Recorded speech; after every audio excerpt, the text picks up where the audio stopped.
अवधूत चिंतन श्री गुरुदेव दत्त श्री स्वामी समर्थ महाराज की जय। स्वामी भक्तांनो, उद्या 4 फेब्रुवारी 2025 ह्या दिवशी रथसप्तमी आहे आणि ह्या दिवशी म्हणजे आता आपल्यासारख्या महिलांचा जो काही हळदी कुंकवाचा कार्यक्रम चालू आहे, तर रथसप्तमी या दिवशी हळदी कुंकवाच्या कार्यक्रमाचा शेवटचा दिवस असतो आणि मग बऱ्याच महिलांना असा प्रश्न पडलेला असतो की हळदी कुंकवाला काय वाण द्यावे। तर महिलांनो, आपल्या गुरुमाऊलींनी आपल्याला हळदी कुंकवाला काय वाण द्यावे याबद्दल सांगितलेले आहे, ते मी या व्हिडिओ मार्फत तुम्हाला आज सांगणार आहे। तसेच ह्या दिवशी कुठले उपाय करावे, कुठले मंत्र स्तोत्र म्हणावे याचीही संपूर्ण माहिती मी ह्या व्हिडिओ मार्फत आपणाला देणार आहे, त्यामुळे कृपा करून व्हिडिओ पूर्णपणे बघावा। जे कोणी स्वामी भक्त व्हिडिओ बघत आहे त्यांनी कमेंटमध्ये श्री स्वामी समर्थ असे नक्की लिहा आणि जे कोणी स्वामी भक्त नवीन आहे, ज्यांना स्वामी सेवेविषयी काही माहिती नाहीये, त्यांचे काही मनात प्रश्न आहे, अशा स्वामी भक्तांनी कमेंटमध्ये त्यांचे प्रश्न नक्की लिहा। त्यांच्या प्रश्नांना मी उत्तर देण्याचा प्रयत्न करू शकेन।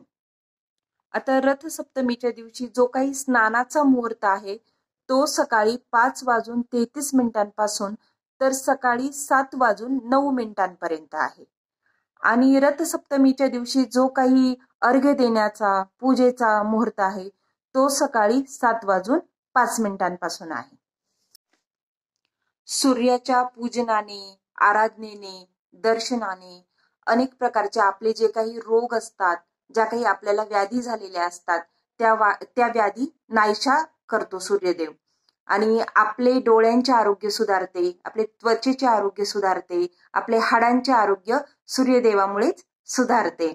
आता सूर्यदेव आहे ना, म्हणजे आपला सूर्यदेव हा ज्ञानाचे प्रतीक आहे।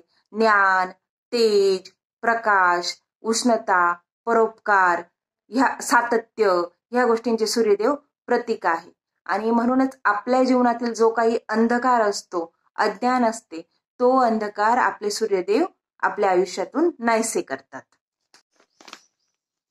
सूर्यदेव हे सगळ्या प्राणी मात्रांचे प्राणदाता आहे।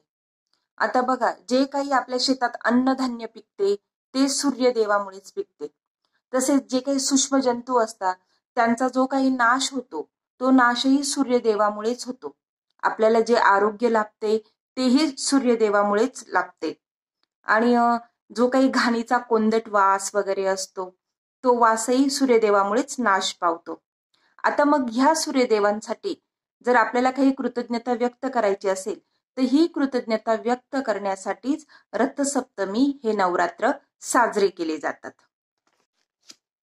रथसप्तमी ह्या दिवशी स्तोत्र पठण केल्याने, मंत्र पठण केल्याने आपले आरोग्य वाढते, आपल्या बुद्धीची वाढ होते, असं गुरुमाऊलींनी आपल्याला सांगितलेले आहे। आता सूर्यदेव हे निरपेक्षपणे त्यांचे कर्तव्य करत असतात, ते उपकारदाता आहे आणि सूर्यदेवांचा हा जो गुण आहे ना, हा आपण स्वतः सुद्धा आत्मसात केला पाहिजे। आता सूर्यदेव अनेक प्रकारचे उपकार करतात, पण तरीही ते अगदी नम्र असतात, त्यांना त्यांच्या उपकाराचा थोडा सुद्धा गर्व नसतो। मग ह्या सूर्यदेवाच्या उपासनेमुळे आपले कोणकोणते फायदे होतात, तर आपल्या बुद्धीचा विकास होतो, आपला शारीरिक विकास होतो, आपल्या बुद्धीची तेज वाढते, आपल्या त्वचेची तेज वाढते, आपण प्रतिभा संपन्न बनतो। एवढ्या सगळ्या गोष्टी आपल्याला सूर्यदेव देत असतात आणि मग आपणही सूर्यदेवाला त्या बदल्यात काहीतरी दिलं पाहिजे ना, आणि म्हणूनच रथसप्तमी ह्या दिवशी आपण सूर्यदेवाला पूजनीय मानून सूर्यदेवाला अर्घ्य अर्पण करावे आणि हे अर्घ्य जर आपण रोज सूर्यदेवाला अर्पण केलं तर ते आपल्या आरोग्यासाठी अतिउत्तम असते।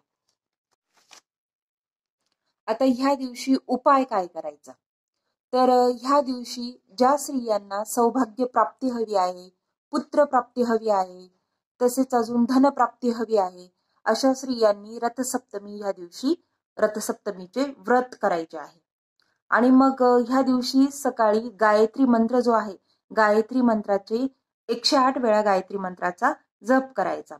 हा जप कसा करायचा, तर देवघरात जायचं, देवासमोर बसायचं, एका तांब्यात आधी पाणी घ्यायचं, त्यात मग थोडे तांदूळ टाकायचे, थोडे लाल पुष्प टाकायचे. तो तांब्या देवघरात आपल्या जवळच ठेवायचा आणि देवासमोर बसून गायत्री मंत्राचा 108 वेळा जप करायचा. आणि नंतर ते पाणी, ते जल सूर्याला सकाळी मुहूर्तावर अर्घ्य द्यायचे, अर्पण करायचे. आता हा मुहूर्त काय आहे तो मी तुम्हाला पुढे सांगतेच. तर अर्घ्य द्यायचे सूर्याला. आणि मग त्यानंतर आहे ना, जो आपला काही नित्यसेवा ग्रंथ आहे, ह्या नित्यसेवा ग्रंथातील जे काही आदित्य हृदयम स्तोत्र आहे, त्यानंतर सूर्य कवचम आहे, सूर्याष्टकम आहे, सूर्य सहस्रनाम आहे, या स्तोत्रांचं ह्या दिवशी पठण करायचं. याच्याने काय होतं तर आपले आरोग्य वाढते, आपल्या बुद्धीची चांगली वाढ होते. आता रथसप्तमीच्या दिवशी जो काही स्नानाचा मुहूर्त आहे तो सकाळी 5:33 तर सकाळी 7:09 आहे. आणि रथसप्तमीच्या दिवशी जो काही अर्घ्य देण्याचा, पूजेचा मुहूर्त आहे तो सकाळी 7:05 आहे. रथसप्तमीच्या दिवशी आपण जे काही दान करतो ते दान शाश्वत असते. आता ह्या दिवशी जी कोणी व्यक्ती रथसप्तमीचा म्हणजे उपवास करते, व्रत करते, त्या व्रतामुळे आपल्याला अपत्य प्राप्ती होते, तसेच आपल्या मनोकामनाही पूर्ण होतात असे पुराणात सांगितलेले आहे. या दिवशी तुळशी वृंदावनाजवळ रांगोळी काढायची, त्या रांगोळीत सूर्यदेवाची प्रतिमा काढायची, त्या सूर्यदेवाच्या प्रतिमेचे पूजन अर्चन करायचे आणि मग त्या प्रतिमेला आपण खीरपुरीचा नैवेद्य दाखवायचा. आता काही भागांमध्ये रथसप्तमीच्या दिवशी अंगणात एका चुलीवर मातीच्या भांड्यात दूध उकळवून उतू जाऊ दिलेले असते. आता तुमच्या भागात रथसप्तमीची कशी पद्धत आहे ते मला कमेंटमध्ये नक्की सांगा. मकर संक्रांतीपासून रथसप्तमीपर्यंत अनेक महिला हळदी कुंकवाचा कार्यक्रम करत असतात. आणि मग ह्या हळदी कुंकवाच्या कार्यक्रमामार्फत आपण आपल्या अनेक मैत्रिणींना बोलवत असतो, त्यांच्याशी आपण सुखदुःखाची विचारपूस करत असतो. आणि मग ह्या निमित्ताने आपले जे काही मैत्रिणींचे किंवा आपले जे काही नातेवाईक आहे महिला, त्यांच्याशी आपले जे काही स्नेहाचे बंध असतात ते ह्या दिवशी अजून पक्के होत असतात. आता आपल्या गुरुमाऊलींनी असे सांगितलेले आहे की हळदी कुंकवाच्या दिवशी महिलांनी इतर महिलांना इतर कुठल्याही प्रकारचे वाण देण्यापेक्षा आपल्या समाजात माणुसकी रुजेल, ईश्वर सेवा रुजेल, आध्यात्मिक ज्ञान वाढेल अशा गोष्टी द्याव्यात.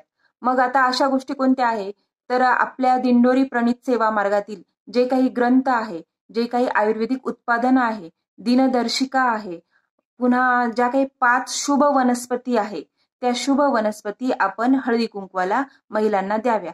आता त्या शुभ वनस्पती जर आपण आपल्या घराजवळ लावल्या तर त्यामुळे आपल्या घराची नजर बाधेपासून संरक्षण होते असे आपल्या गुरुमाऊलींनी आपल्याला सांगितलेले आहे. आता त्या 5 शुभ वनस्पती कोणत्या आहे तर पांढरी शेवंती आहे, पांढरी रुई आहे, पांढरी कनेर आहे, भुई रिंगणी आहे, पांढरे जास्वंद आहे. अशा प्रकारच्या ह्या ज्या वनस्पती आहे ह्या आपण हळदी कुंकवाला वाण म्हणून दिल्या पाहिजे. पुन्हा जे काही ग्रंथ आहे आपल्या दिंडोरी सेवा मार्गातील ते ग्रंथही आपण दान केले पाहिजे. आता ह्या ग्रंथांमुळे काय होतं तर आपल्या जीवनातील जे काही म्हणजे आध्यात्मिक प्रश्न असतात, सांसारिक अडचणी असतात, ह्या अडचणी सुटण्यास आपल्याला मार्ग मिळतो ह्या ग्रंथांमार्फत. तसंच ह्या ग्रंथांमार्फत आपल्याला ज्ञानही मिळते आणि त्यामुळे काय होते आपल्या स्वामी समर्थ सेवा मार्गाचा अजून जास्त प्रचार प्रसार होतो. आणि त्यामुळे हळदी कुंकवाला महिलांनी या अशा वस्तू दान कराव्यात असे आपल्या गुरुमाऊलींनी आपल्याला सांगितलेले आहे. व्हिडिओ आवडला असेल तर लाईक करा, शेअर करा, सबस्क्राईब करा, बेल आयकॉनला नक्की क्लिक करा म्हणजे माझे यापुढीलही व्हिडिओ तुमच्यापर्यंत येऊन पोहोचतील. श्री स्वामी समर्थ.